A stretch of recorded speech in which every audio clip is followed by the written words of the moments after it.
Well, good morning, everybody. Hopefully you can hear me. My name is Randy Welsh. I'm the Executive Director for the National Wilderness Stewardship Alliance. We're pleased to have you here today to start our webinar series about wilderness stewardship advocacy. Today's webinar is an introduction to wilderness stewardship advocacy. We have a panel of experts who have been doing wilderness stewardship advocacy for a number of years. We want to start this presentation off, or start the series off by giving you kind of an overview of wilderness stewardship advocacy as we prepare for the National Wilderness Workshop and our Washington, D.C. advocacy trip, our wilderness stewardship advocacy trip in November. So, go ahead and start here. With me today, I have Bill Hodge, from the Executive Director for the Bob Marshall Wilderness Foundation. You may know Bill was also the Executive Director and founder of the Southern Appalachian Wilderness Stewards Group down in Asheville. Bill's been working in stewardship advocacy in a number of fronts, been involved in legislation in Tennessee and other areas back east. Now is finding himself out west and enjoying his time in the Bob Marshall.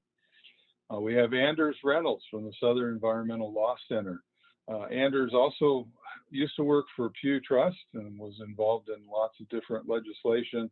Has been actively engaged, working as a board chair for the Southern Appalachian Wilderness Stewards most recently. Has been in and around the area of wilderness stewardship and advocacy for many years. Also with us is Andrew Downs, the current board chair for the National Wilderness Stewardship Alliance, and also a Southern Regional Director for the Appalachian Trail Conservancy, working on different trail issues up and down the Appalachian Trail. We also are pleased to have with us Tim Mahoney, who's currently retired, but had a 40-year career working with the Wilderness Society, Pew Trust, the Sierra Club, and others on all sorts, and other land trusts, working on all sorts of wilderness designations, wilderness legislation. In fact, many of the wilderness areas that you were a steward in, Tim may have been involved in the designation efforts, and we're really looking forward to have Tim describe some of those early efforts. And we'll leave time in the middle of our presentation here if you have any questions for Tim, so be thinking of those. And then myself, the Executive Director for the National Wilderness Stewardship Alliance, and I also had a 36-year career with the Forest Service before embarking in this arena of wilderness stewardship.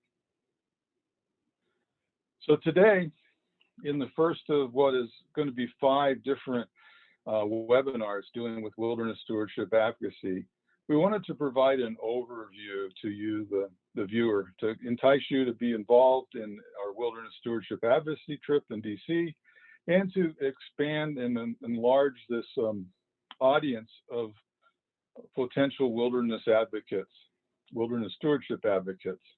So we're going to start today off by talking about what wilderness stewardship advocacy is, why it's important, and who can do it.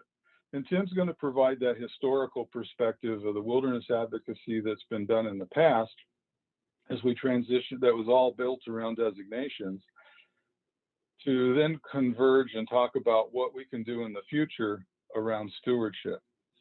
So I'll be coming back and talking a little bit about how we plan to lay out the webinars going into the future, what they'll contain, and then talk about the schedule for the future webinars, the materials that'll be available.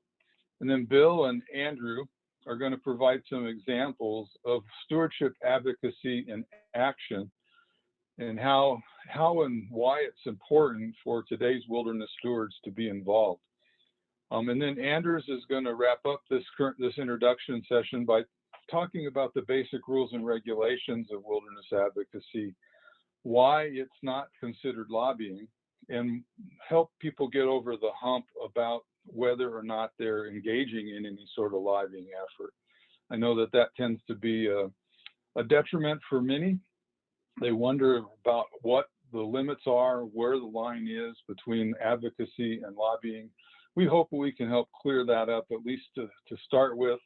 We do have planned a future session to deal more in depth with that discussion, and have engaged a longtime consultant in the lobbying field to help provide that information in our next webinar in August. And then we're going to finish up today's introduction with just a little introduction to the world of asks and what those might be, and kind of get some of your ideas and feedback on what is important to you that we should be considering for the substance of our wilderness advocacy. So with that, we're going to go ahead and I'll turn the time over to Tim to give us an introduction to wilderness stewardship advocacy. Thank you, Randy. Yeah.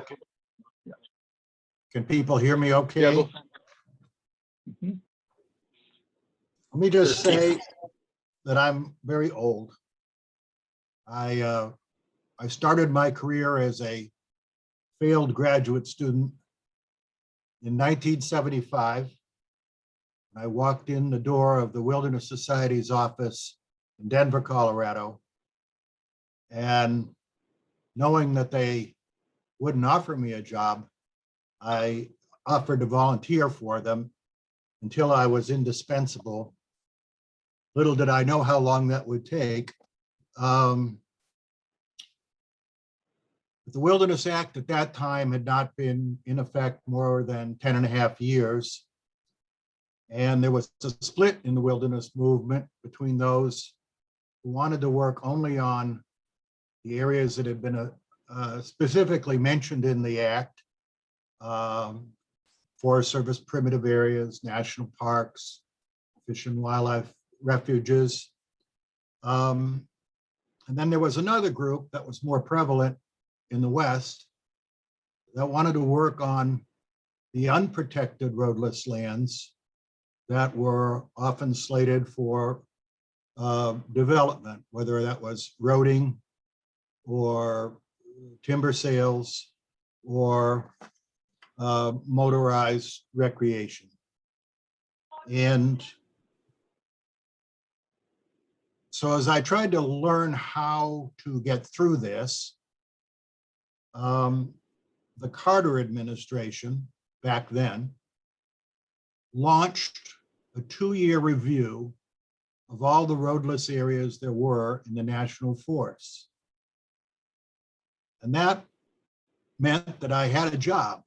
My job was working with the Sierra Club mostly to try to identify leaders in about 35 states who could interact with the Forest Service in identifying areas, making sure the mapping was correct, and organizing support, public support for the areas, so that hopefully the agency would submit them to Congress as wilderness recommendations.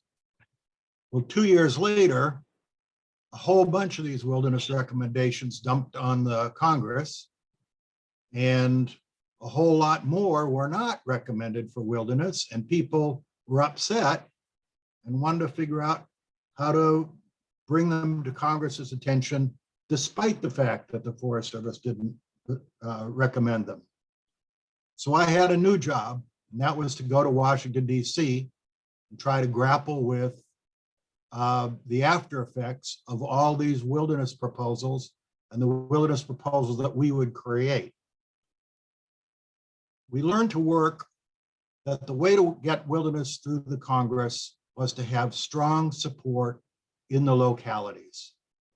And we got strong support in the localities by having leaders in the localities that could reach out to people through meetings, meeting civic groups, and ultimately bringing some to Washington, D.C. to meet with their elected leaders. Sometimes we relied on Sierra Club chapters. Sometimes we relied on local organizations like the Virginia Wilderness Committee or the West Virginia Highlands Conservancy or the Missouri Wilderness Association.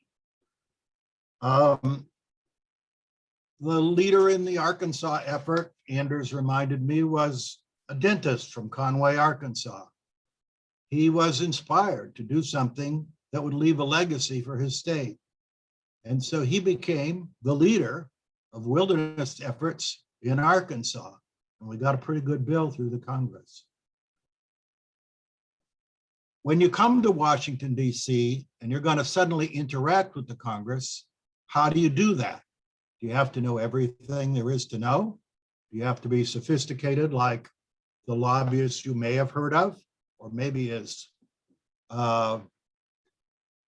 with such low morals as some of the lobbyists you may have heard of? No. Getting something through Congress is as easy as asking someone to feed your cat while you're away. Now, let's suppose you're going to Washington in the fall, and let's say you have a cat, and the cat is the worst cat that has ever existed. It's a homely cat, it sheds, gets sick on the rug, it won't eat, then it overeats, then it gets sick on the rug. It fills the cat box, sometimes it misses the cat box, but your job is to go talk to your neighbor and ask your neighbor to watch your cat while you're in Washington. So how do you do that? Do you just go, hi, you've been my neighbor for years and years. Whoops, I've woken my dog. You've been my neighbor for years and years. I need a favor. Can you watch my cat? You haven't done anything for me in the past. I think it's about time you did something. Is that how you would do it? No. If you were smart about it, you would have been nice to your neighbor all along. You might have done some things for your neighbor. And when you ask for a favor, you want to stress that it's a really big favor. You know it's a real imposition for this cat. There's no reason to undersell how difficult this is going to be. There's no reason to undersell what a big ask you're making. And that's a critical word, ask. So maybe you've done something for your neighbor in the past, but you certainly should promise to do something for your neighbor in the future. You want to show your appreciation for whatever your neighbor could do. And that's essentially what you're doing when you come to Washington and make an ask. Now, how do you talk to your neighbor? Do you just come in and say everything that you have to say and wait for a response? No. You have a conversation.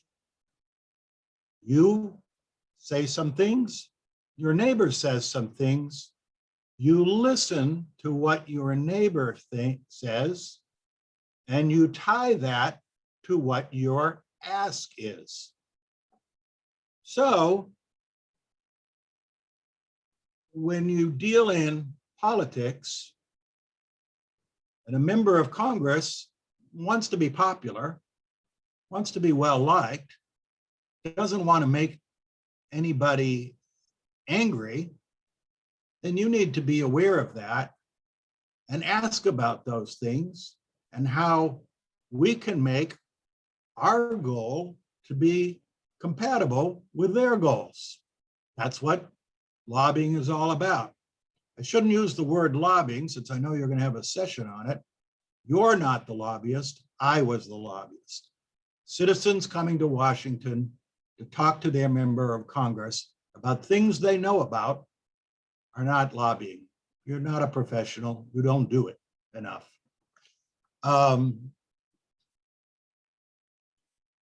But because you can have a conversation, because you can show gratitude, you can begin to develop a relationship. And ideally, that's what you want. Because over the years, you don't want to have just one ask. You want to be able to come back again and again and again. Now, you may be saying, well, my member of Congress is not very good. My member of Congress doesn't support the things I support. And that could be true today. I know a good wilderness leader in Idaho, Rick Johnson, who wanted to protect the Boulder White Clouds area and make it a wilderness. And his congressman was Mike Simpson, who's still in Congress from Eastern Idaho.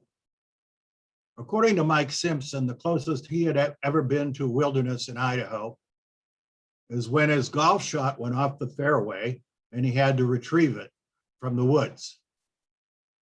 But the Idaho Conservation League approached Congressman Simpson with respect and with, in the way you would ask him to feed their cat. They asked to meet him. They asked him to come to speak to them about what were his priorities, and they got to know him. And sure enough, after a few years, he made their cause his own. And we have no idea how big an ask it was going to be. It took Mike Simpson about 15 years to get that bill through the Congress. It was opposed from the left, it was opposed from the right, but because he bought in and came to understand what our position, what our cause was, he made it his cause. And he's gone on. He's now working to try to improve salmon runs on the Snake River by seeing that dams are decommissioned. He's not a fair weather friend. It may not surprise you to hear that senators like Joe Manchin are not wilderness supporters. He was a governor. He really believed in what his Department of Natural Resources had to say. And he's not quite sure he understands why people want to make wilderness. But he's not opposed to it. He's not opposed to his colleagues proposing wilderness. He's not opposed to working with his colleagues. And he can become a champion as well, as he was with the great Outdoors Act. We never know for sure how some of these things will work. We only know that they work better when we get more support over time. Some of you who come to Washington aware of the intense partisanship that's going to happen may hear the word no. I can't do it. If that's the case, let me tell you a story about a lady from Oregon who worked for years to protect some of Oregon's wilderness. And the key to it was a key congressman.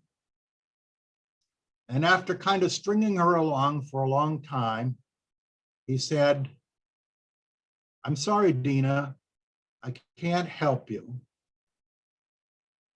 Now, did she get angry? No. Had she gotten angry, it would have really given the congressman the ability to get angry back.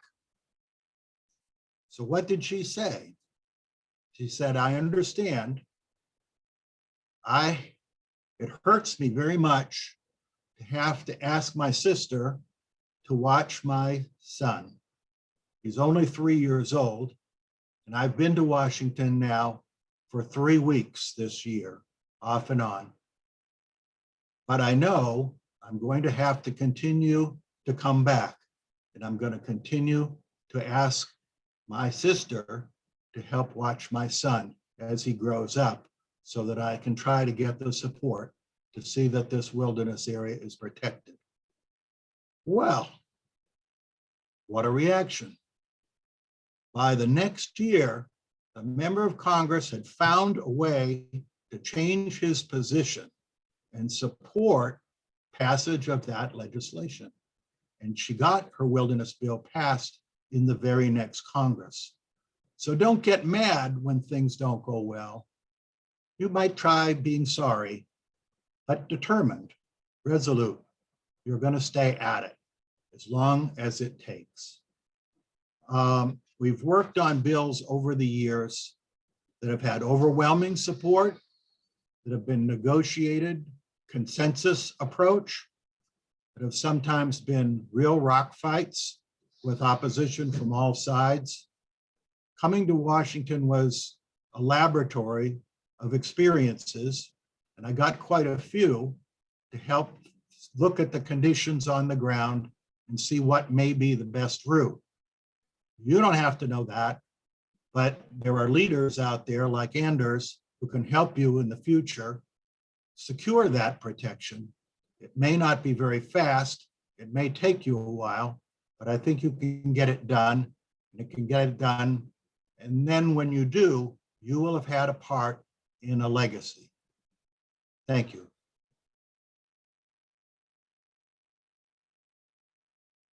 All right. Thank you, Tim, for providing some historical perspective. We're going to take a break right now, and if there are questions for Tim, we'll go ahead and accept those. If you would just type them into the chat. While we're doing that, you'll see that Wilderness Stewardship Advocacy can really focus in a number of different areas. With Congress, which is kind of the more typical when we talk about funding or designations, but also with agencies when we talk about how areas are managed, and with the public in terms of building general support for wilderness.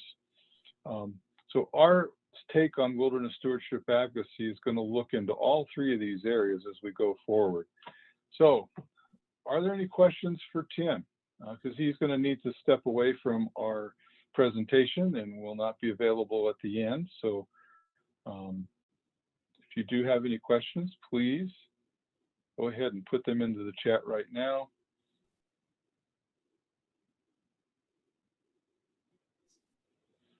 All right.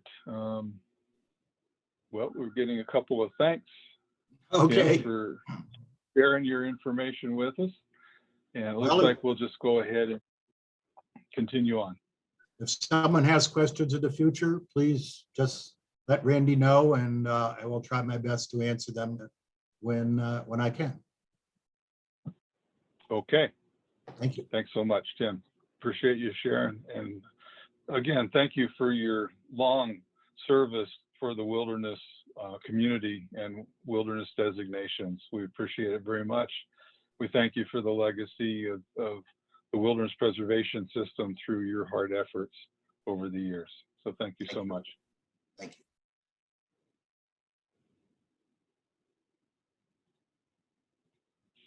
All right, so how are we going to do this introduction? Or how are we going to share this information with you about wilderness stewardship advocacy? So we're doing it in a couple different ways. We have a schedule of 7 webinars scheduled over the course of the next 5 months. This introduction is just to give you kind of some broad strokes about wilderness stewardship advocacy. In August, we plan to dive into the details in Stewardship Advocacy 101. We're going to deal primarily with agency relations and some of the other specifics about the difference between advocacy and lobbying. We have Sue Spear, who was recently the director for Wilderness and Wild and Scenic Rivers with the Forest Service, talk about interacting with agency leaders. And Joe Redden, who was involved with legislative affairs with the Forest Service and how to bring forward information about legislation that might affect an agency. We also have John Pomerantz, who was a consultant lawyer who has been a longtime lobbyist within the wilderness community. He'll be talking about those specific differences, lobbying versus advocacy. In September, we're going to move into more of the DC relationships, and we've got a number of speakers who will come and talk to us about working with the Washington office, congressional staffs, committee staffs, meeting the member themselves, how to set up a meeting, what's useful to talk about, and how to bring forward information. We are number of people will be involved. Mark Larrabee from the Pacific Crest Trail Association will talk about media relations and how media can fit into your overall advocacy strategy. Brendan Mizowick from the Appalachian Trail Conservancy talk about some of his experiences in working in DC, making connections. Bill Anders will also be back taking on different parts of that interaction with your congressional membership. Then in October, we're going to have an Ask workshop. And as you heard, the importance of the ask cannot be understated.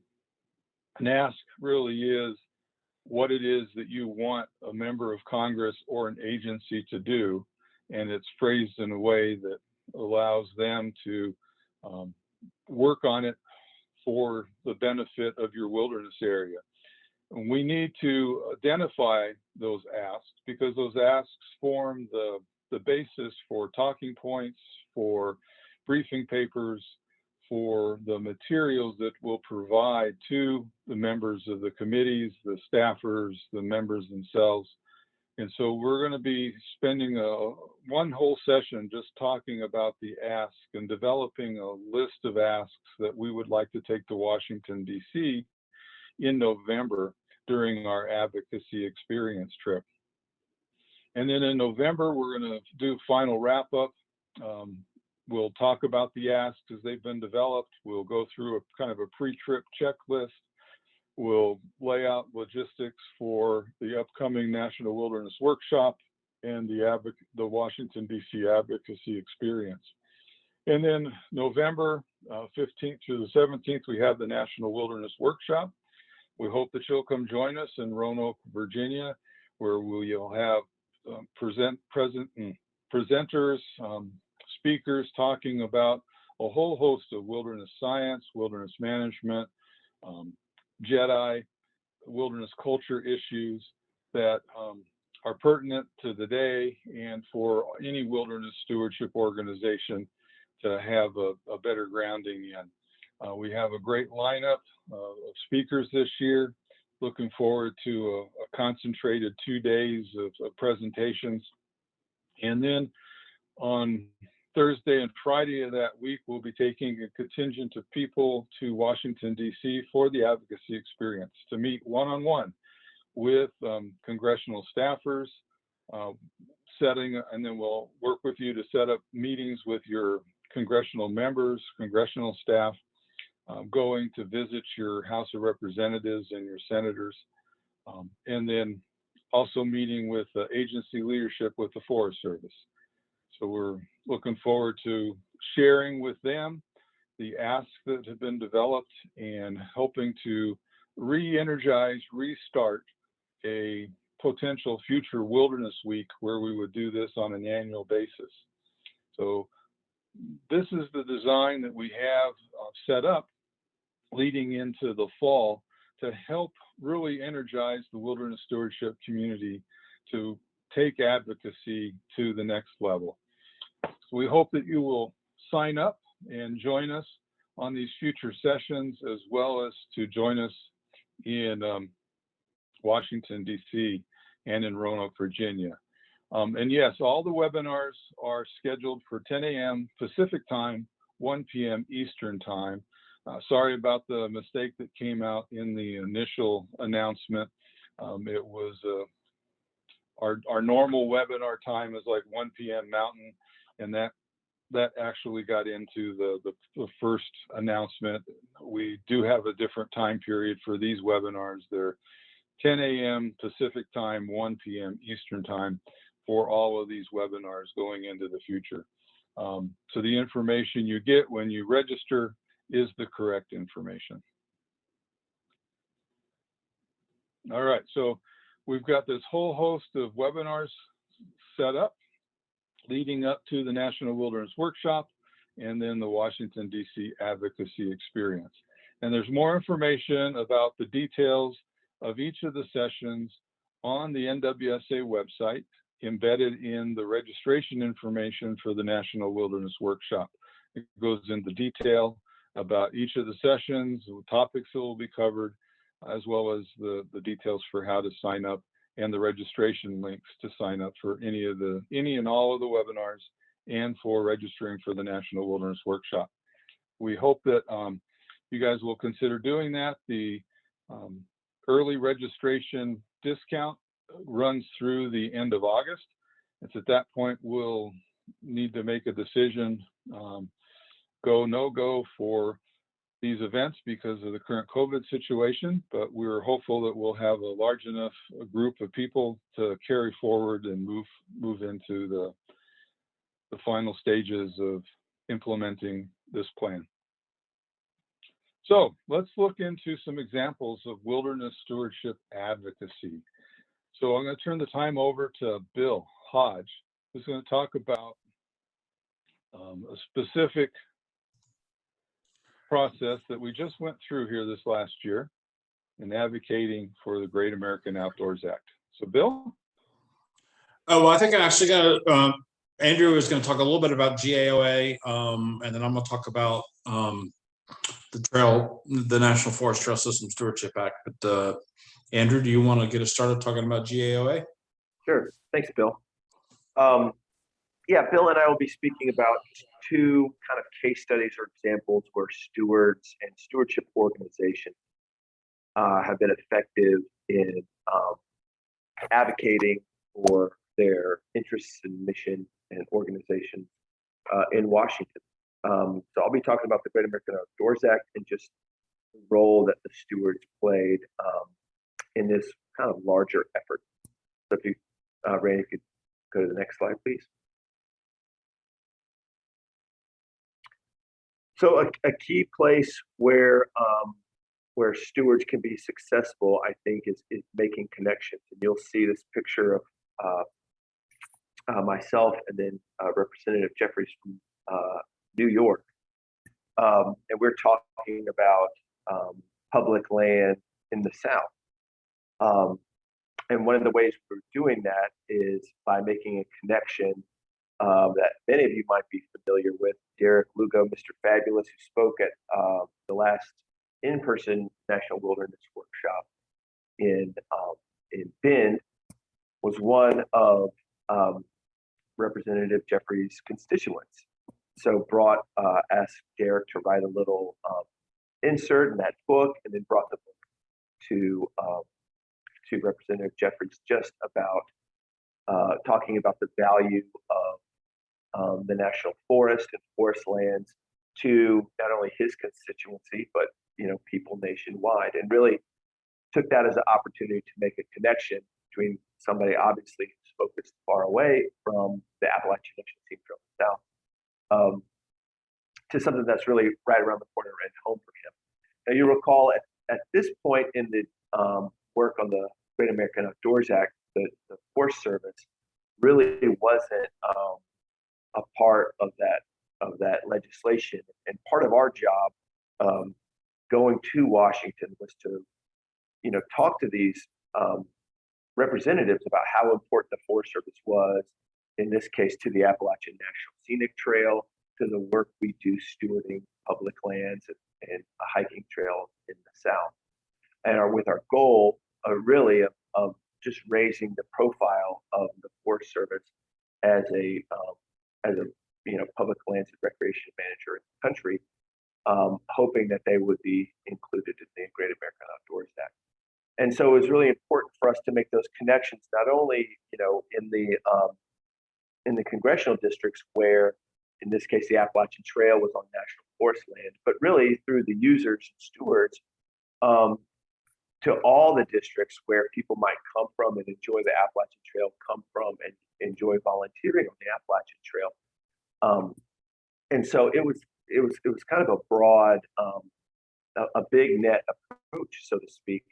But when you're out there and when you're advocating for, in this case, public land stewardship, what you're looking to do is build support across, not only across party lines, but across geographic lines too, because as we know in wilderness is not just utilized by people in the same congressional district, but by people all over the country, and provides great value to people who don't ever visit it. And so taking the time to just make those connections, I think is really important. And there are all sorts of little ways that you can do that. In this case, by bringing Mr. Jeffries a copy of Derek's book.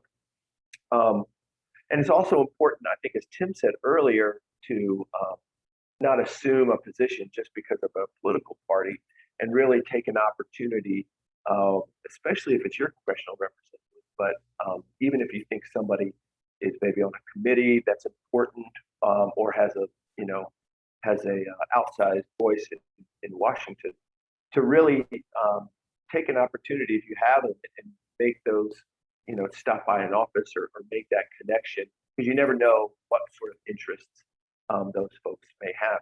Here in Southwest Virginia, our congressional representative is, from coal country, is a big advocate of the coal industry. In his office, he has a giant framed piece of coal. And next to that is a hand-painted picture of the Appalachian National Scenic Trail. And it really is a prominent place in his office. And so just making the point that being purposeful, crossing political lines is important, being open-minded, and not assuming that whoever you're going to meet has a particular interest level, or lack thereof, rather. And I think another important thing that stewards can do in Washington, or meeting with their congressional representatives in district or staff members, is really humanizing some of the work that Congress might do to fund public land stewardship and management. Really letting folks know that at the end of this, the implementation of any of this legislation, there's a person, with a tool in their hand, or there's a person on the ground, and hey, that person is me.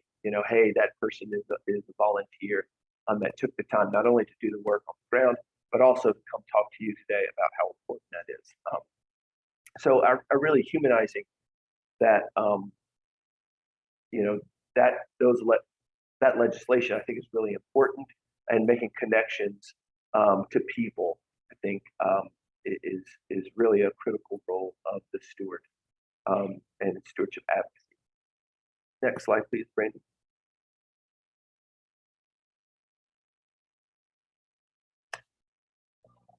Randy, can you advance the slides for me, please? Great. So this next picture here is Senator Kane speaking with the president of the Mount Rogers Appalachian Trail Club, based in rural Southwest Virginia, talking about the needs that she has when she goes out and maintains a section of trail and national forest land. And it's really important, even Senator Kane, who's a great champion of the Appalachian Trail, great champion of wilderness and public land, it's important not to assume that they know everything or all the nuances about the topic. In this case, it was news to Senator Kane, I believe, that the Appalachian National Scenic Trail, although administered by the Park Service, is about 40% on Forest Service land. And when we're having a conversation about including the Forest Service in the Great American Outdoors Act, and ensuring that Forest Service recreation and trails are funded, that's an important voice, is a woman who's been volunteering on the AT National Forest for a decade or more, really driving home her personal experience, but also letting him know that the AT, even though it's a unit of National Park System, really traverses a variety of public land. So not assuming that they know every in and out of a resource, which you all probably spend a lot more time on the ground in. Your knowledge and experience is critical in advocating, in educating, and so making sure that you utilize that to its best ability when you have time with a representative is really important.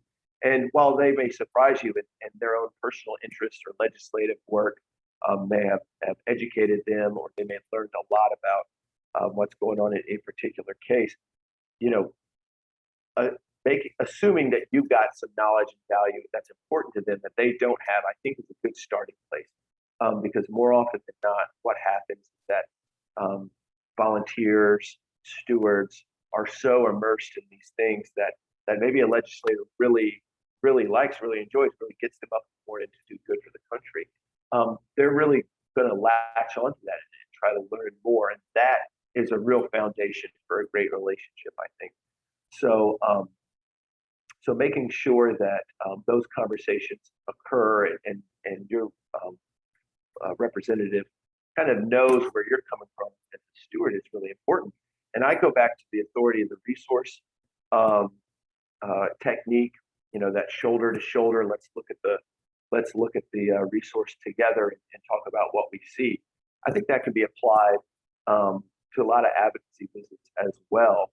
You know, really asking a member maybe about their experiences on public land, and really applying a lot of those skills that many of us trained for when we do public encounters. I think it's still really relevant. So take a look at that as well.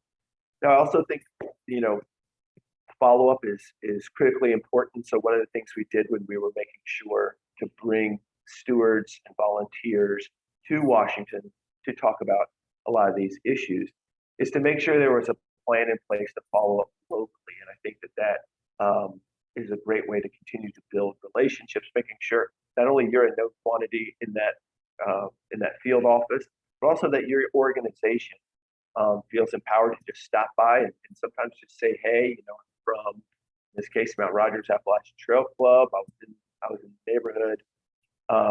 Just wanted to let you know that we're really interested in whatever the topic is today, or we'd love to get you out on the trail.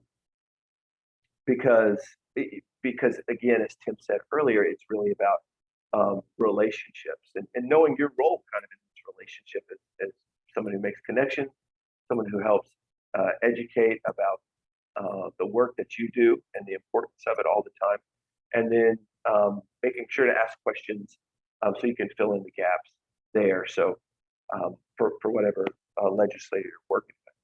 And so I think, you know, as stewards in that effort, really talking about, in this case, the Forest Service relationship to the Appalachian Trail, connecting that across congressional boundaries, but then also making sure that people knew the basics of how in this case the resource is managed, the Appalachian Trail is managed. It's incredibly complicated, and even legislators were not completely aware of all the ins and outs. So you're really acting as a resource there as well, and making their job a little bit easier and more fulfilling, making their bills or legislation better and more accurate to the problem at hand.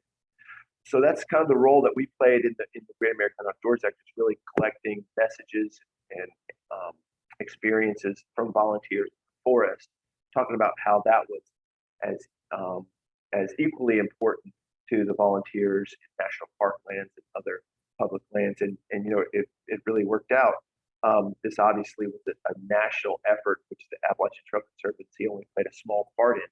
But that voice, even though small, of the volunteers going to the congressional representative was really powerful.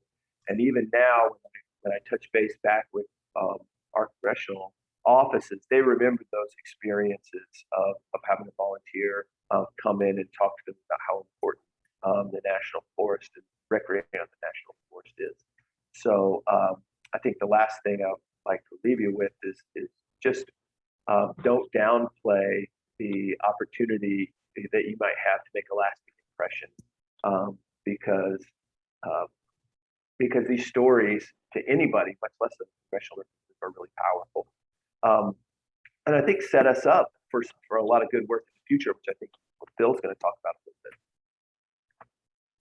Yeah, absolutely. Thanks, Andrew. And Randy, you can probably leave it right there. The stuff was actually on an earlier slide that I want to talk about. But yeah, I think it's really important to talk about through lines and how relationships, Tim talked a lot about how you don't just show up and ask somebody for what you want. You have to have had an established relationship. You have to have a very specific ask you're interested in. You have to have a willingness to be very clear in the definitions of what you're asking the person to respond to. And by the person, I want to remind everybody, advocacy is not just about asking for congressional action.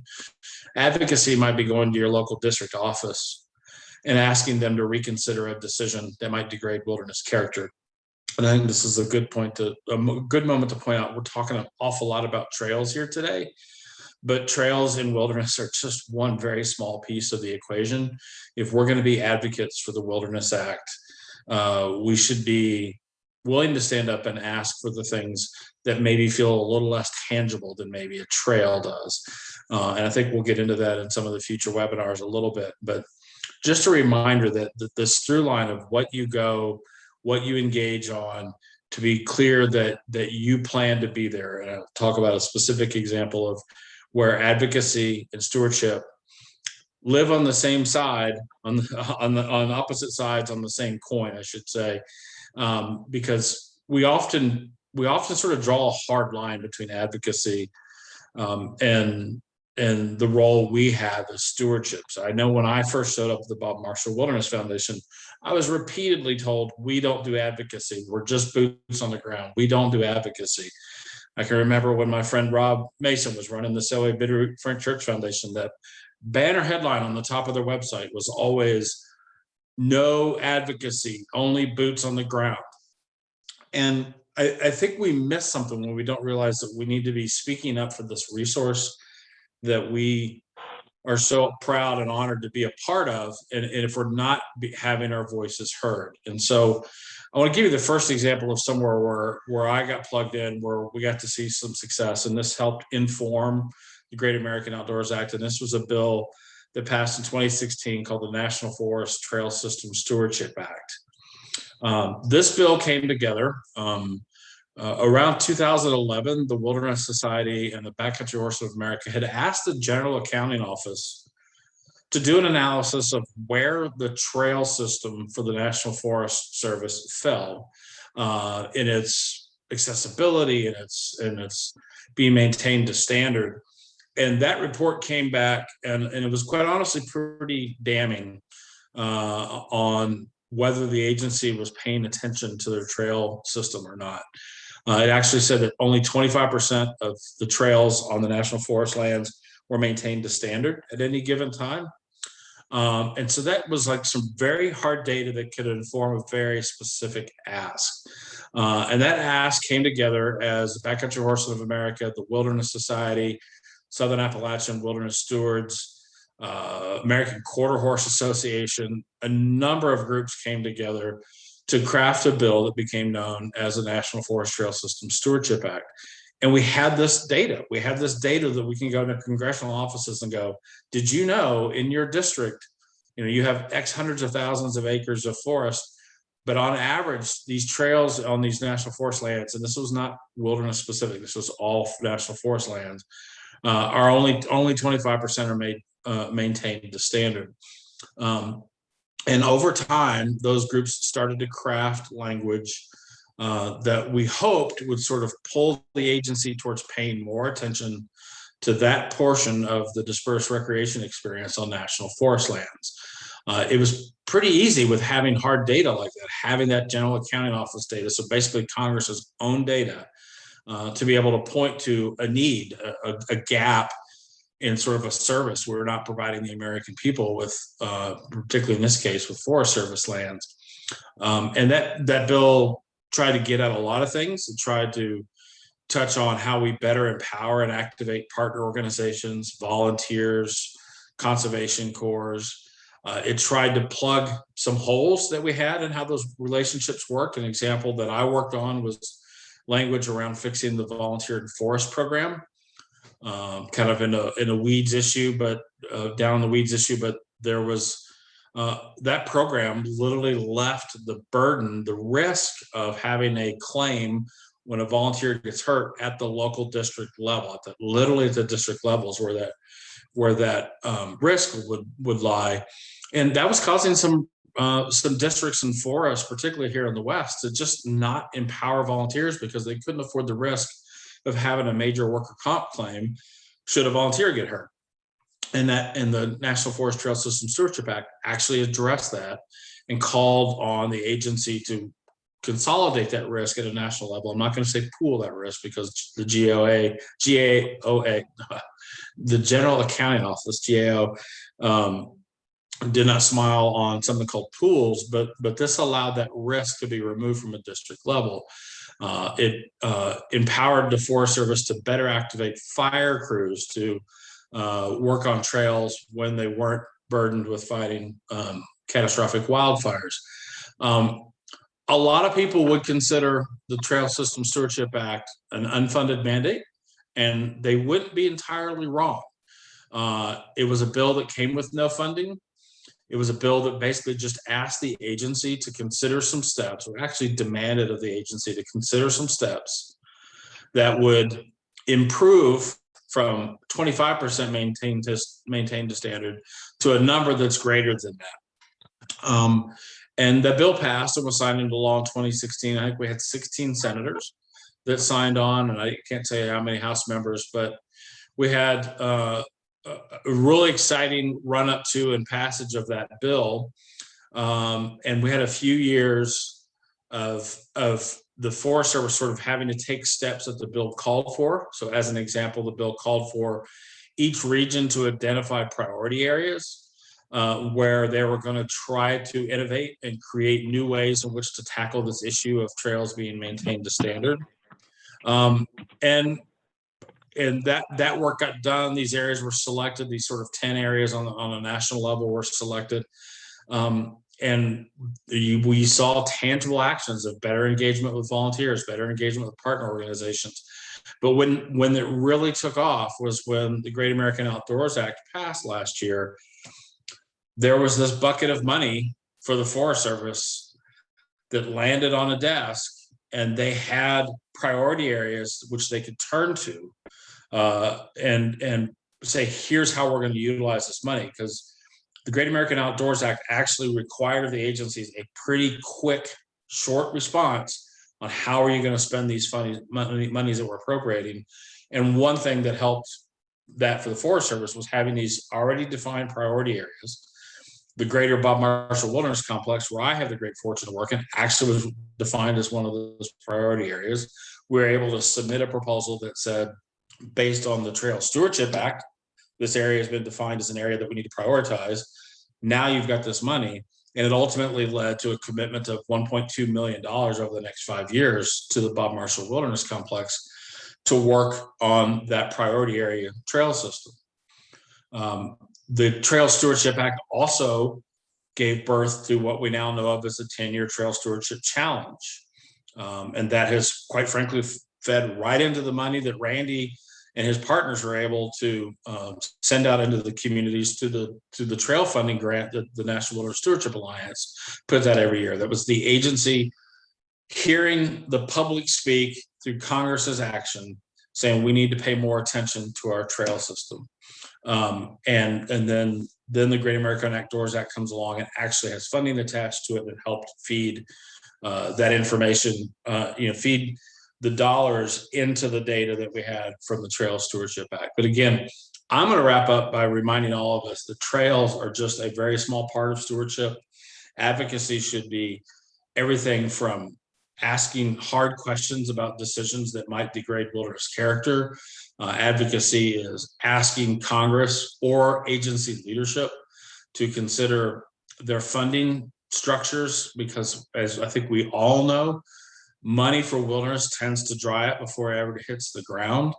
And I think those are things that we sort of need to focus on moving forward. But again, the couple examples there with the Great American Outdoors Act, and the through line through all of these things is without action, these things don't happen. Without an engaged community of stewards showing up at Hike the Hill last year, the Great American Outdoors Act was going to be called the Restore Our Parks Act, because all it was going to be is for money for the Park Service. And direct advocacy led to all 4 land management agencies being a part of that, including the Forest Service and the Department of Agriculture. And that's ultimately led to these new investments and how we're seeing more boots on the ground, whether they're partners, volunteers, or agency staff. And with that, I guess we'll stop here. And Randy, do we want to see if we have questions for me and Andrew, or do we want to move on to Anders? Let's move on to Anders first. Just a reminder that this was scheduled to be a 90-minute webinar, so we will have time for questions at the end. And so Anders, we'll get you set up here. I'm going to change slideshow.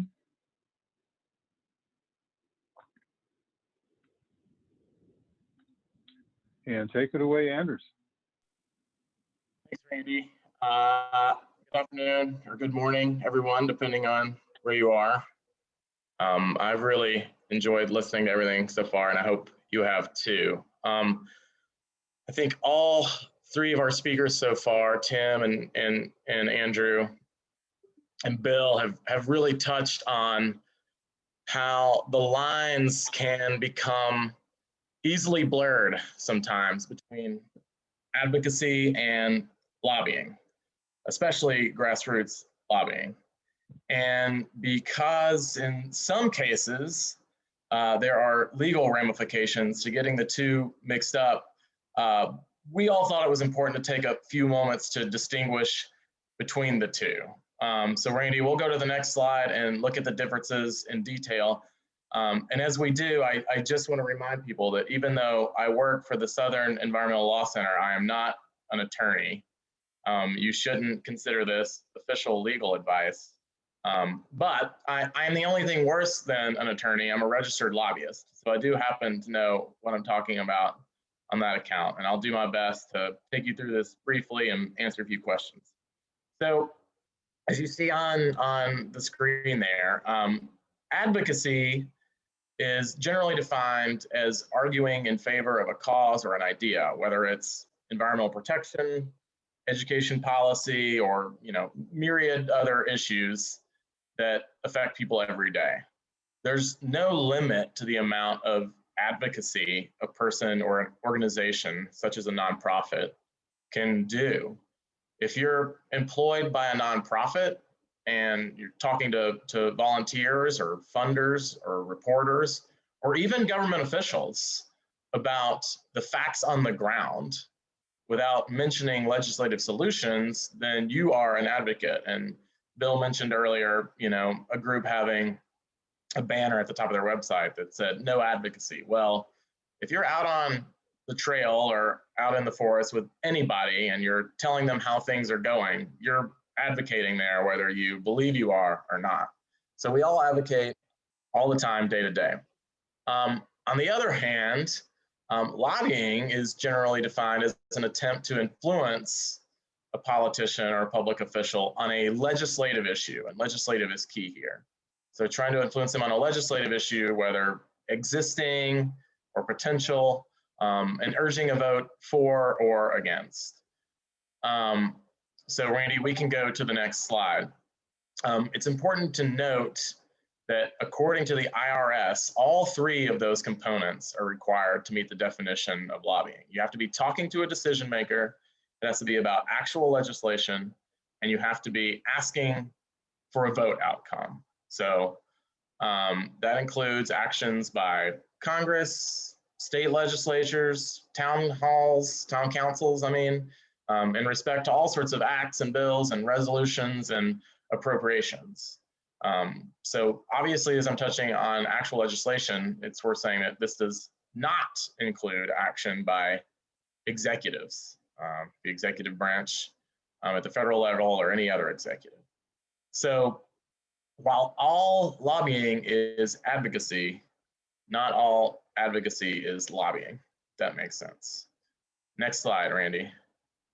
So why is there so much confusion among these two things? Well, first we want to go through some examples, I'm sorry. You can see these examples, they speak for themselves. I'll read through them real quickly. Advocacy would include telling a member of Congress how a policy affects constituents.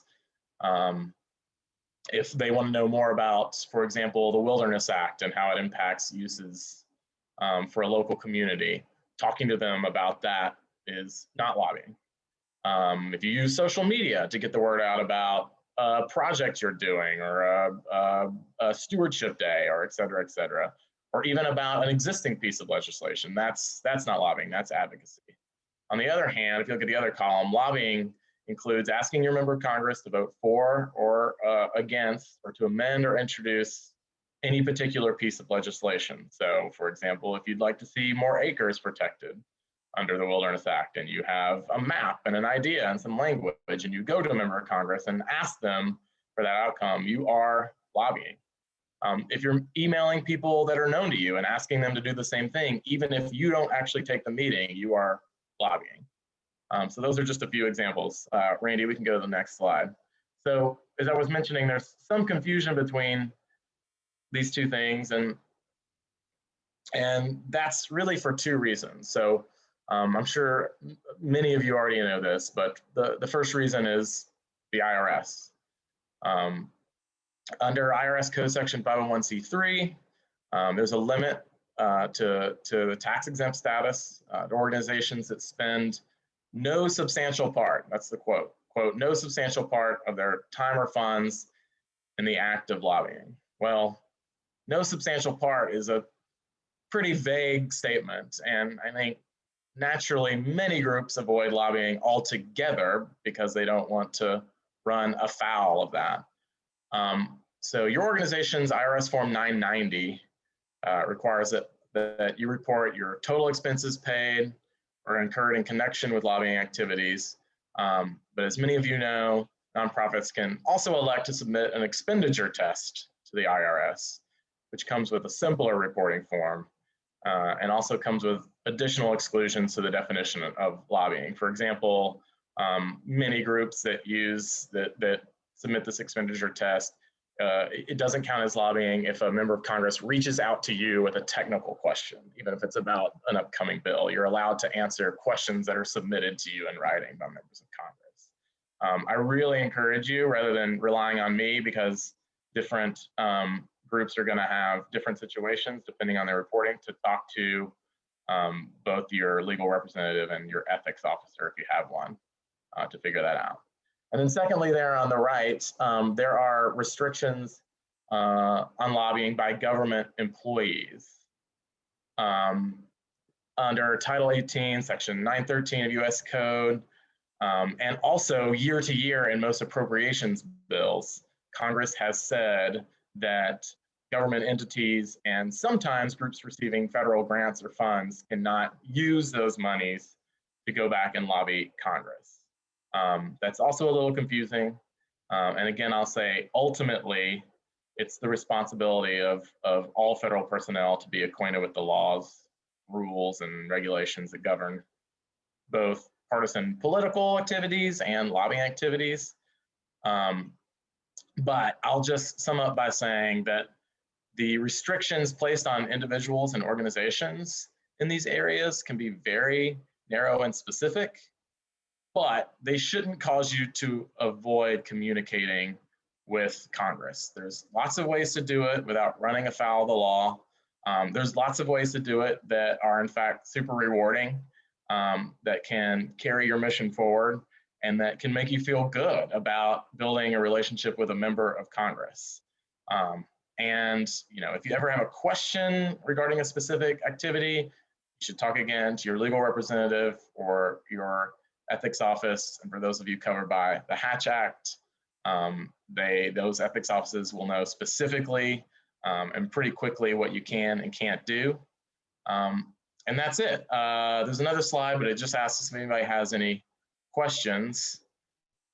So Randy, we can take questions specifically on this or open it up to everything we covered, or we can wait.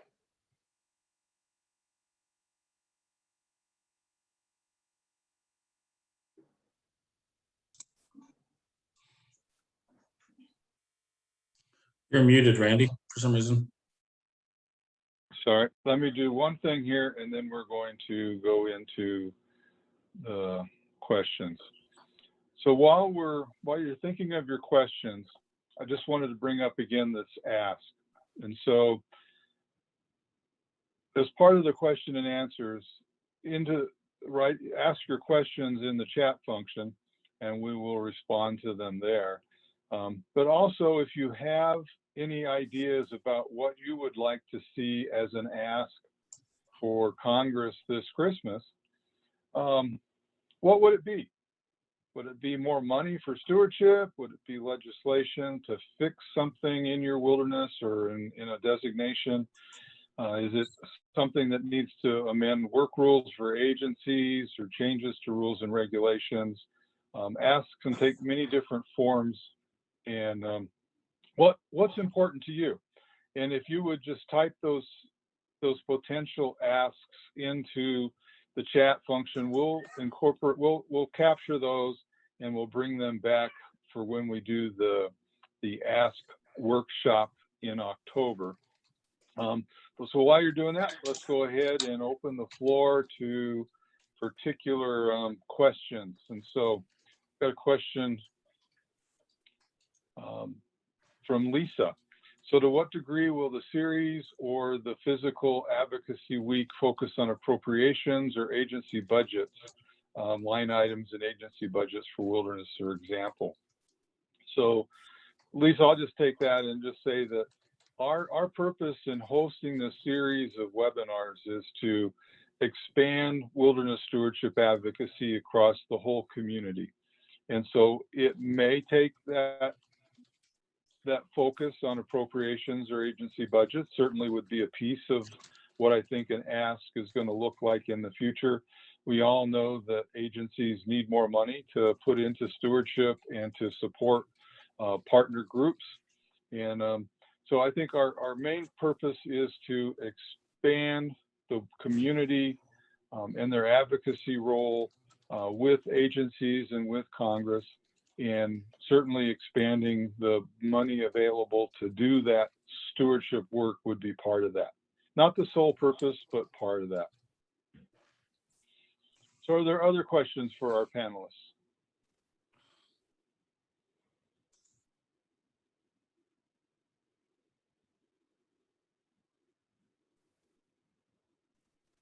I know we didn't answer it all, that's for sure.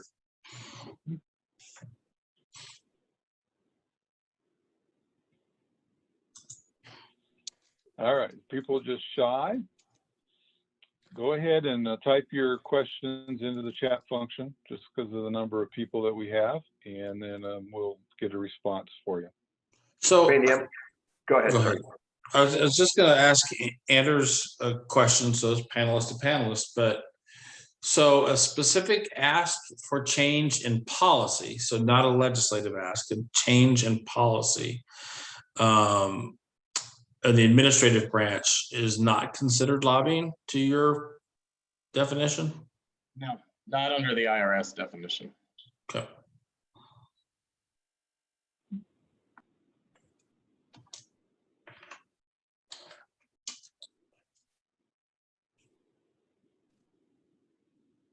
All right, well, we've got a quiet crowd. So I'm going to go ahead and here, maybe a couple more questions coming in here. Okay.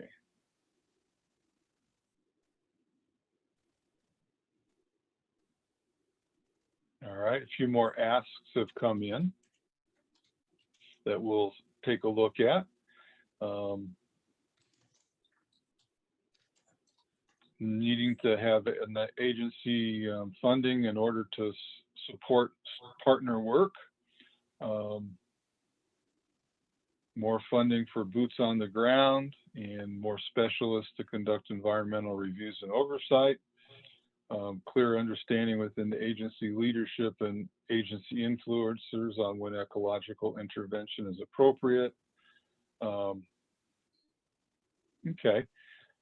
so here's a question for Bill or Andrew or both about when did you first start your relationship with congressmen and senators? And what did you talk about in that very first meeting? And how did you schedule that first meeting? So if you would talk a little bit more about that, as Tim said, it's currying a relationship with your congressional partners. So you want to talk a little bit more about that? Yeah. Yeah. Go ahead, Andrew. I can start first real quick, Bill. I'll just say we do this all the time. I work in a number of legislative districts that seem to just turn over constantly. And so a lot of my meetings are first meetings.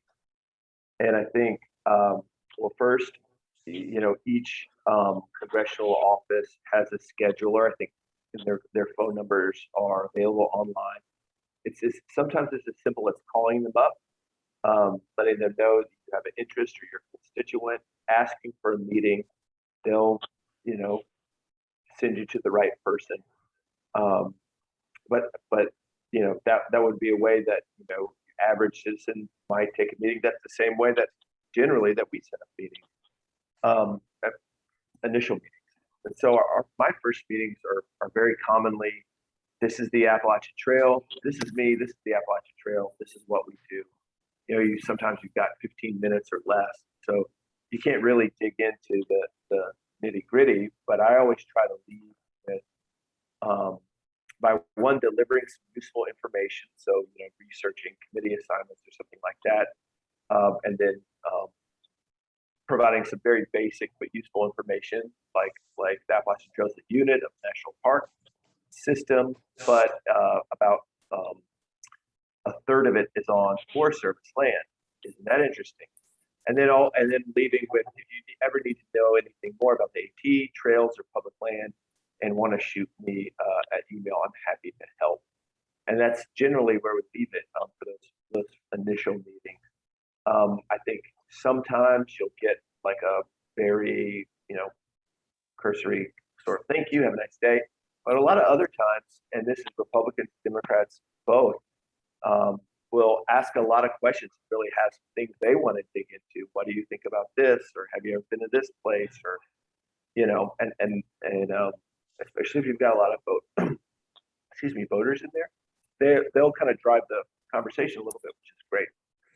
So it's as simple as finding a phone number on a website, calling and asking for a meeting, and then structuring that meeting in a way that is very basic, very focused on building a relationship, but also has something to follow up on, whether it's contact me if you have any other questions about trails, or I'd love to follow up with you in your office about getting you on the AT, or getting some of your staff members on the AT at some time. So always kind of leaving with some a plan for future engagement. Bill? Yeah, I'll add to that. Heather, one of my first meetings related to this was specifically my work on the Tennessee Wilderness Bill, which is where I first cut my teeth doing work on the Hill. I pretty quickly figured out that having a meeting on the Hill versus having a meeting on the Hill with the member can be wildly different. Staff professionalism, staff actually engaging in your issues is incredibly inconsistent. And so having a chance to actually talk to or spend some time with the member, whether that's a senator or a congressman, is pretty important. And the way that I got to that point was identifying grass tops. I wasn't going to be important enough, particularly if it was a representative that I wasn't their constituent. And the two senators from Tennessee who sponsored the Tennessee Wilderness Bill, I was their constituent. I was, absolutely part of the citizenry of the state of Tennessee.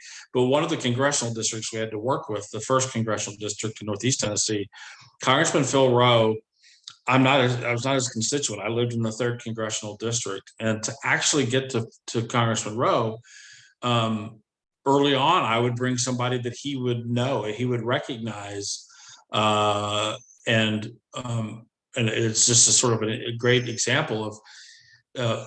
I brought a guy named Jerry Greer, who is a very well-known nature photographer from Northeast Tennessee, and Jerry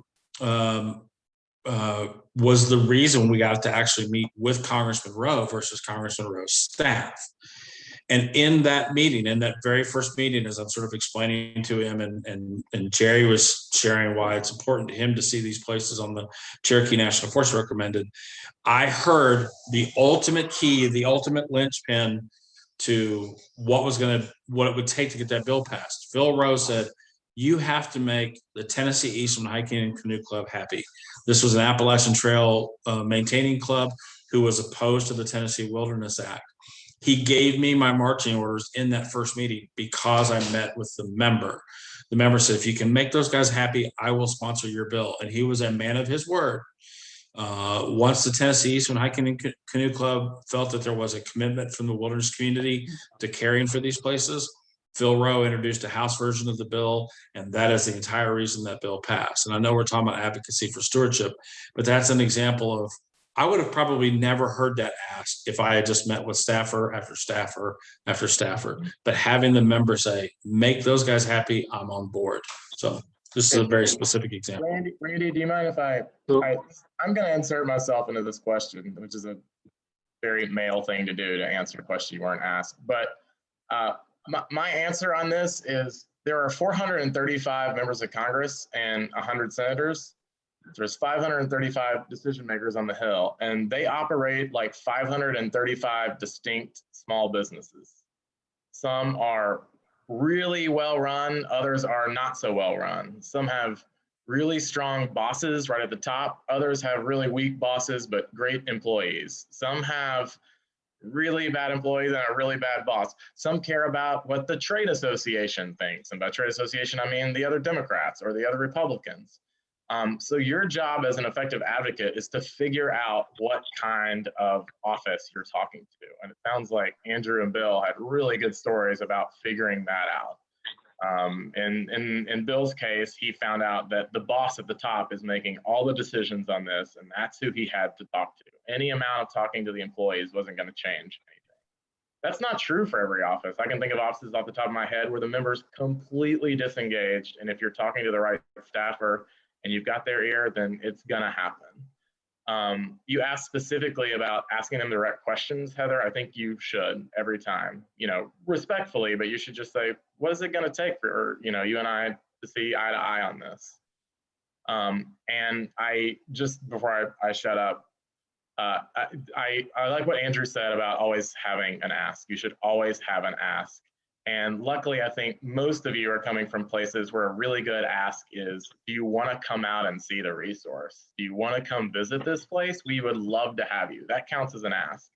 Another very easy ask, in my opinion, is to ask them if they want to join like a caucus that's relevant to your work. If you're on the East Coast and you're lucky enough to have the AT go through your district, I'm sure Andrew would say, we'd love to have you as a member of the Appalachian Trail Caucus. That's a very easy ask. And it's just a good way to sort of set a good relationship where you have an easy ask, they have a very easy way to say yes, and there you go. You're already humming, you're already on the same page. So those are two really easy asks to get started off with. All right. Well, thanks for stepping in there, Andrews. That really helped enlighten the situation. So we've got time for one more question, and I think it's a good one. So I want to hear from the panelists about this. There's a lot of different groups that are hosting weeks in Washington. You've got the Conservation Alliance, you've got Hike the Hill with the Partnership for the National Trail System, you've got the Wild and Scenic Rivers Hill Week. What's the downside of having all of these different groups go independently versus having them go together? And how might we strengthen our ask and our positions even if we do have independent opportunities to do those visits?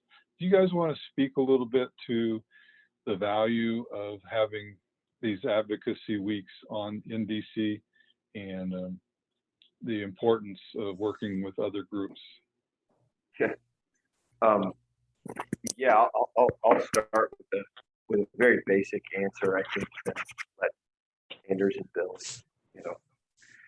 answer as well. But it's a great question, first of all, and I think one of the benefits of having all these separate sort of fly-ins or events in DC is based on the fact that the membership of all these different organizations or sort of confederations, are cross-pollinated. And, at ATC, we're a member of a number of those organizations, and so are our partners. And so that means that the asks, the points, the reasons we're going to Washington and to do this advocacy kind of cut across a lot of these groups. And so, you might have a single member of Congress or a single committee hear the same thing, or the same points or similar points from a number of seemingly different groups associated with different events.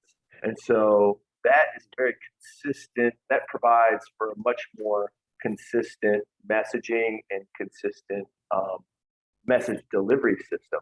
So they're not just hearing it for a week in May, they're hearing it, month in, month out from a variety of interested parties. And I think that is one really important strength about the variety of these individual events.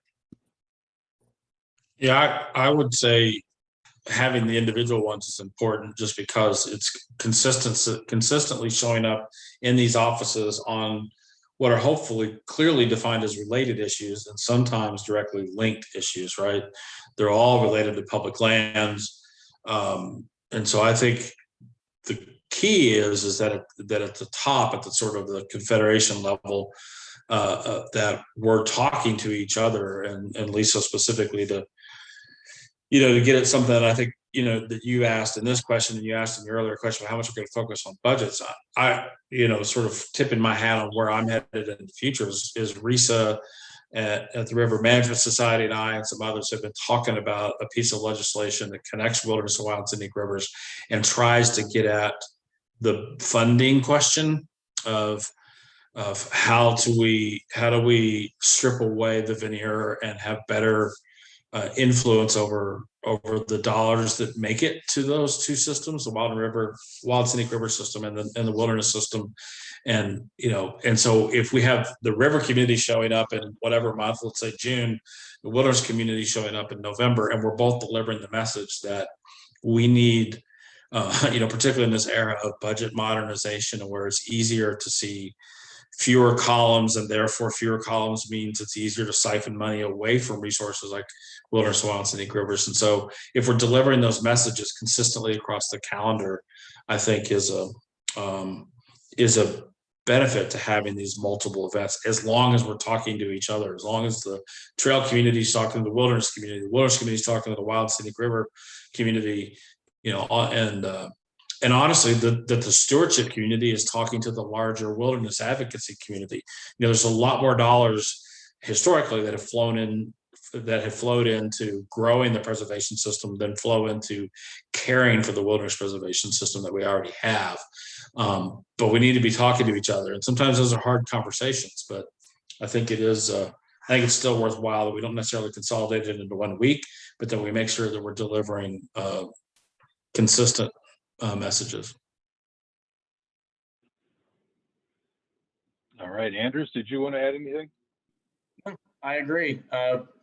Intersectionality is in style today, and that's because it's powerful. So I think the more that we can be intersectional with our fellow outdoor enthusiasts, the better. For better or for worse, the recreation community really punches above its weight on the Hill.